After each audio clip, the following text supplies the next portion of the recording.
السلام علیکم ورحمۃ اللہ وبرکاتہ۔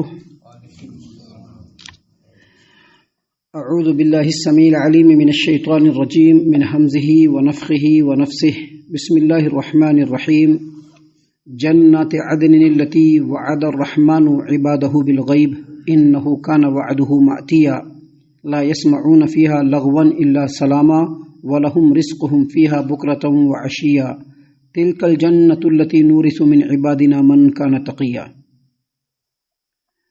یعنی ہمیشگی کی جنتیں جن کا رحمان نے اپنے بندوں سے غیب کے ساتھ وعدہ فرمایا ہے، اور بے شک اس کا وعدہ ہر صورت میں آنے والا ہے۔ وہ لوگ اس میں کوئی لغو اور بیہودہ بات نہیں سنیں گے سوائے سلام کے، اور وہاں ان کے لیے صبح و شام رزق ہوگا۔ وہ جنت جس کا وارث ہم اپنے بندوں میں سے ان لوگوں کو بنائیں گے جو متقی اور پرہیزگار ہوگا۔ محترم سامعین کرام، سورہ مریم سورہ نمبر 19 اور اسی سورت سے آیت نمبر 61، 62، 63 یعنی 61، 62، 63 یہ 3 آیات آپ کے سامنے تلاوت کی گئیں۔ بفضل اللہ، بعون اللہ، بتوفیق اللہ، ان آیتوں کا ترجمہ بھی آپ تمام کی خدمت میں پیش کیا گیا۔ سامعین کرام، اس سے پہلے جو 2 آیات آپ کے سامنے پیش کی گئے تھے، آیت نمبر 59 اور 60، اس میں اللہ تبارک و تعالیٰ نے یہ بتلایا کہ جو نیکوکار گزرے، ان نیکوکار کے بعد اس روئے زمین پر ایسے نالائق ناخلف ان کے جانشین پیدا ہوئے جنہوں نے نمازوں کو ضائع کیا اور اپنے خواہشات کے پیچھے پڑے۔ اللہ تبارک و تعالیٰ نے فرمایا کہ ان کے لیے ان کے گمراہی کا جو مزہ ہے، جو سزا ہے، اس کو ملے گا اور وہ جہنم کو پائیں گے۔ لیکن وہ لوگ جنہوں نے توبہ کیا اور ایمان لائے اور نیک اعمال انجام دیے، اللہ تبارک و تعالیٰ نے فرمایا فَأُولَئِكَ يَدْخُلُونَ الْجَنَّةَ، وہ لوگ جنت میں داخل ہوں گے، وَلَا يُظْلَمُونَ شَيْئًا، اور ان کے اوپر کچھ بھی ظلم نہیں ہوگا، ان کے اعمال میں سے کچھ بھی کمی نہیں ہوگی۔ ان باتوں کو بیان کرنے کے بعد اللہ نے فرمایا جنات عدن التی، یعنی وہ لوگ ایسی جنتوں میں داخل ہوں گے جو ہمیشہ ہمیش کی جنت ہوگی۔ یعنی جن لوگوں نے اپنے گناہوں سے توبہ کر لیا، ایمان لا کر کے نیک اعمال کو انجام دینا شروع کر دیا، یہ عام ہے۔ یعنی ہر وہ آدمی جو کسی بھی طرح کے گناہ میں ملوث ہے، جب وہ اپنے گناہوں سے پکی سچی توبہ کر لے، مکمل ایمان کے ساتھ اللہ تبارک و تعالیٰ کے لیے نیک اعمال کو انجام دینے لگے، اللہ تبارک و تعالیٰ نے فرمایا ان کے لیے ہمیشگی کی جنت ہے۔ کیسے ہمیشگی کی جنت؟ جس میں وہ ایسی ہمیشگی کی جنت جس کا وعدہ رحمان نے ان سے کیا ہے، یعنی رب العالمین نے جن جنتوں کا وعدہ ان سے کیا ہے وہ جنتیں ان کو ملنے والی ہے۔ اور وہ جو جنت ہے ایسی جنت ہے جس کو ان لوگوں نے دیکھا نہیں۔ آج جنت کو ہم لوگوں نے دیکھا ہے؟ نہیں دیکھا ہے، وہ ہمارے لیے غیب ہے۔ جس طرح سے ہم غیب پر بہت ساری چیزوں پر ایمان رکھتے ہیں، اس میں سے ایک جنت اور جہنم بھی ہے جس پر ہم ایمان تو ضرور رکھتے ہیں یقین کے ساتھ، لیکن ہم نے اس کو دیکھا نہیں ہے۔ اللہ تبارک و تعالیٰ نے فرمایا کہ توبہ کرنے والے اور نیک اعمال کرنے والے جو بندے ہیں وہ اس غیب کے اوپر ایمان رکھتے ہوئے، جس غیب کی جنت کا وعدہ رحمان نے ان سے کیا ہے، اس پر ایمان رکھتے ہوئے وہ ہمیشہ اس کے حصول میں لگے رہتے ہیں، وہ جنت ان کو ملے گی۔ اور اللہ نے آگے کہا انہ کان وعدہ مأتیا، اور یہ جنت ہر حال میں مل کر کے رہنے والی ہے۔ یعنی یہ جو وعدہ اللہ کا ہے وہ ہر صورت میں آنے والا ہے۔ مطلب کوئی یہ نہ سمجھے کہ اللہ تبارک و تعالیٰ نے جو وعدہ کیا ہے جنت کا پتہ نہیں ملے یا نہ ملے۔ بہت سارے ایسے لوگ ہیں جو سوچ سکتے ہیں کہ ہم نے کبھی اللہ کو نہیں دیکھا، ہم نے کبھی جنت کو نہیں دیکھا، مرنے کے بعد کسی کے ساتھ کیا معاملہ ہونے والا ہے ہم کو نہیں معلوم ہے، تو ہم اس پر کیسے ایمان لائے؟ تو اللہ تبارک و تعالیٰ نے یہاں پر فرمایا انہ کان وعدہ مأتیا، یعنی جنت کے وجود، جنت کے حصول، اور جنت واقعی ہے اور ملنے والا ہے، اس کو پختگی کے ساتھ بیان کرنے کے لیے اللہ نے فرمایا کہ اللہ نے جو وعدہ کیا ہے وہ ہر صورت میں پورا ہوگا۔ اللہ اپنے وعدے کی خلاف ورزی کرنے والا نہیں ہے۔ اللہ نے قرآن کریم سورہ مزمل میں کہا کہ اللہ تبارک و تعالیٰ کا جو وعدہ ہے وہ ہر حال میں ہو کر کے رہنے والا ہے۔ تو یہاں پر بھی اسی چیز کو اللہ نے فرمایا انہ کان وعدہ مأتیا، یہ جو اللہ نے جنت کا وعدہ کیا ہے وہ ہر صورت میں آنے والا ہے۔ ماتیہ کا معنی حافظ ابن کثیر رحمۃ اللہ علیہ نے کیا ہے کہ ماتیہ کہتے ہیں ماتیہ کا مطلب ہوتا ہے ایسی چیز جس تک اس کا حقدار پہنچے، یا وہ چیز جو حقدار تک پہنچے، اس کو کیا کہتے ہیں؟ ماتیہ، یعنی ہر حال میں ملنے والا ہے۔ آگے اللہ تبارک و تعالیٰ نے جنت کی صفت کو بیان کرتے ہوئے کہا لا يسمعون فيها لغوا ولا لا يسمعون فيها لغوا الا سلاما. جب یہ لوگ جنت میں جائیں گے تو جنت میں کوئی بےہودہ بات نہیں سنیں گے، صرف سلامتی کی بات ہوگی. اللہ تعالیٰ نے قرآن کریم میں دوسرے مقام پر کہا ہے سورہ واقعہ میں لا يسمعون فيها لغوا ولا تاثیما. جنت کے اندر وہ لوگ نہ تو بری بھلی بات سنیں گے، نہ گالی گلوچ سنیں گے، اور نہ ہی لغو اور بیکار بات سنیں گے. الا سلاما، صرف سلامتی کی بات ہوگی. جب بھی ملیں گے ایک دوسرے پر سلام کریں گے. اللہ تبارک و تعالیٰ کے لیے ہمیشہ تسبیح اور تحلیل کرتے رہیں گے. اللہ تبارک و تعالیٰ کے فرشتے ان کے اوپر سلام کرتے رہیں گے. سلامتی کے علاوہ کوئی بات نہیں ہوگی.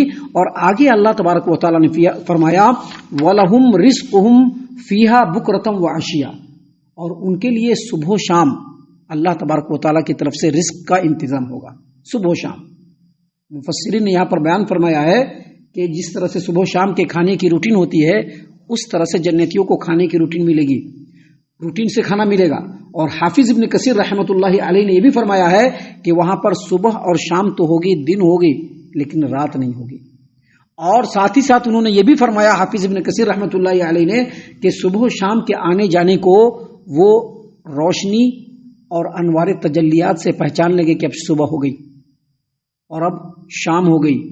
اس سلسلے میں امام ضحاک نے عبداللہ ابن عباس رضی اللہ عنہما سے لہم رزقہم فیہا بکرۃ وعشیہ، اور وہاں ان کے لیے صبح و شام رزق ہوگا، اس کی تفسیر میں کہا ہے کہ صبح و شام سے مراد یہاں پر رات دن ہے، جس کا صرف اندازہ لگا سکیں گے لوگ.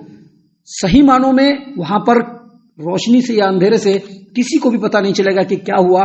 بس اللہ تبارک و تعالیٰ کی طرف سے ایک روشنی ہوگی، انوار تجلیات ہوں گے جس سے انسان کو پتہ چلے گا کہ اب صبح ہو گئی، اب جو ہے دن نکل آیا، اب شام ہو گئی، یہ دن اور رات مکمل ہو گیا. وہ صرف ایک اندازے سے لوگوں کو پتہ چلے گا، وہاں پر دوسرا کوئی چیز نہیں ہوگا. یہاں پر ایک بات اور بتلا دیں کہ جو لوگ جنت میں جائیں گے ان کو کوئی لغو اور بیہودہ چیز نہیں ہوگی. تھوک بھی نہیں ہوگا، رینٹ بھی نہیں ہوگا، کھکھار بھی نہیں ہوگا، بول و براز بھی نہیں ہوگا.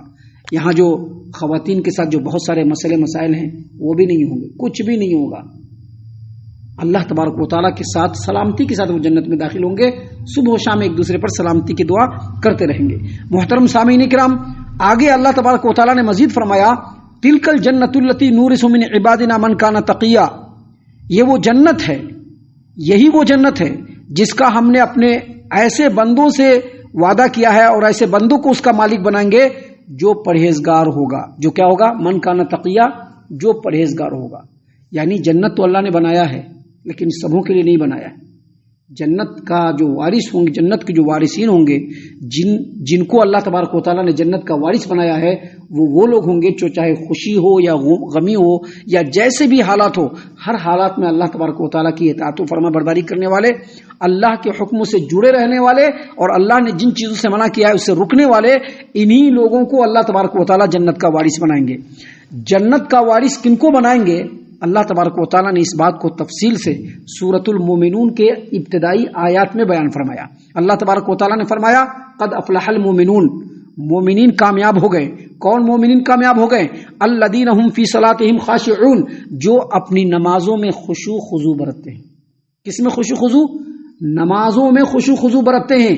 آگے فرمایا اللہ تبارک و تعالیٰ نے والذین هم عن اللغو معرضون، بیکار باتوں سے اپنے منہ کو موڑ لیتے ہیں، بیکار باتوں میں گھسنے نہیں جاتے ہیں، پڑھنے نہیں جاتے ہیں، بلکہ بیکار باتوں سے اپنے منہ کو موڑ کر کے نکل جاتے ہیں. آگے مزید فرمایا وہم للزکاۃ والذین هم للزکاۃ فاعلون، جو مومنین جو کامیاب ہیں وہ لوگ ہیں جو اپنی زکوٰۃ کو ادا کرنے والے ہیں. آگے مزید فرمایا والذین هم لفروجہم حافظون، جو اپنے شرمگاہوں کی حفاظت کرنے والے ہیں. یاد رکھیے نبی کریم صلی اللہ علیہ وسلم کا فرمان ہے جس آدمی نے اپنے ان دو چیزوں کی ذمہ داری لے لی، ایک اس کی اور ایک شرمگاہ کی، تو اللہ تبارک و تعالیٰ کے رسول صلی اللہ علیہ وسلم نے فرمایا میں اس کے لیے جنت کی گارنٹی لیتا ہوں. تو اللہ نے یہاں پر فرمایا والذین هم لفروجہم حافظون، وہ لوگ جو اپنے شرمگاہوں کی حفاظت کرنے والے. حفاظت کرنے والے کیا مطلب؟ آگے اللہ نے اس کی تفصیل بیان کی. اللہ نے کہا الا علی ازواجہم، ہاں اپنی بیویوں کے ساتھ وہ اپنی ضرورت پوری کر سکتے ہیں. او ما ملکت ایمانہم فإنہم غیر ملومین، اور جو لونڈیاں جن کے وہ مالک بنے ہوں ان کے ساتھ وہ اپنی ضرورت کو پوری کر سکتے ہوں. تو اس پر ان کو کوئی ملامت نہیں. یہاں پر بتلا دیں کہ بیوی کا لفظ تو بالکل واضح ہے، لیکن لونڈی کہتے ہیں جب اسلام اور کفر کے درمیان جنگ ہو اور اس جنگ کے اندر جو قیدی بنتے ہیں، جو اسلام کے مخالفین ہوتے ہیں، جو قیدی بنتے ہیں، اس میں جو مرد ہوتے ہیں وہ غلام ہوتے ہیں اور جو عورتیں ہوتی ہیں وہ لونڈی ہوتی ہیں. تو ان کے ساتھ بھی ضرورت پورا کرنے پر اللہ تبارک و تعالیٰ نے فرمایا کہ کوئی ملامت نہیں. آگے اللہ نے مزید فرمایا فَمَنِ ابْتَغَىٰ وَرَاءَ ذَلِكَ فَأُولَٰئِكَ هُمُ الْعَادُونَ. ان دونوں چیزوں کو چھوڑ کر کے اپنی شرمگاہ کو تسکین دینے کے لیے انسان چاہے جو طریقہ اختیار کرے گا وہ حد سے آگے گزرنے والا ہے. ایسے لوگ متقی اور پرہیزگار لوگوں میں شامل نہیں ہوں گے. آگے مزید اللہ تبارک و تعالیٰ نے فرمایا وَالَّذِينَ هُمْ لِأَمَانَاتِهِمْ وَعَهْدِهِمْ رَاعُونَ.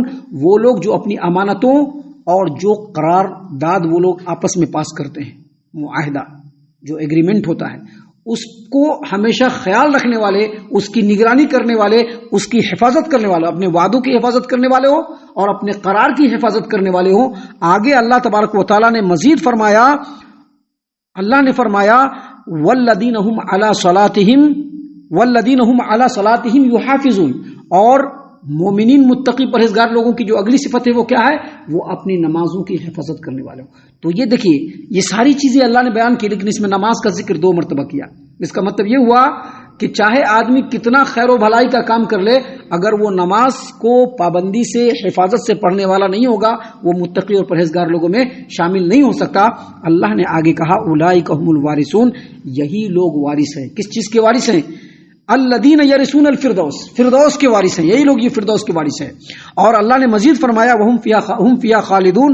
اور وہ یہ لوگ جنت الفردوس میں ہمیشہ ہمیشہ رہیں گے. تو یہاں پر اس آیت کریمہ میں جو اللہ نے فرمایا تلک الجنت التی نورث من عبادنا من کان تقیا، یہی وہ جنت ہے جس کا ہم اپنے بندوں میں سے ایسے شخص کو مالک بنائیں گے جو پرہیزگار ہوگا. پرہیزگار لوگوں کی یہ صفت ہے جن کو ہمیں اپنے اندر پیدا کرنا چاہیے. ہم اللہ سے دعا کرتے ہیں کہ اللہ تعالی ہم تمام کو ان باتوں کے اوپر غور و فکر اور تدبر کرنے کے ساتھ ساتھ اللہ تعالی ہم تمام کو صحیح معنوں میں پکا سچا مومن مسلمان بنائے. آمین. اللہ تعالی ہم تمام کو اللہ اور اس کے رسول صلی اللہ علیہ وسلم کا مطیع و فرما بردار بنائے. صحابہ کرام رضی اللہ عنہم کے طریقے پر چلنے والا بنائے. جنت الفردوس میں جگہ عطا فرمائے. اے اللہ ہم تمام کو جہنم سے پناہ دے. اے رب العالمین ہم تمام کو جہنم سے پناہ دے. اے مالک الملک ہم تمام کو جہنم سے پناہ دے. آمین یا رب العالمین. وما علینا الا البلاغ المبین. تبارك الذي نزل الفرقان على عبده ليكون للعالمين نذيرا.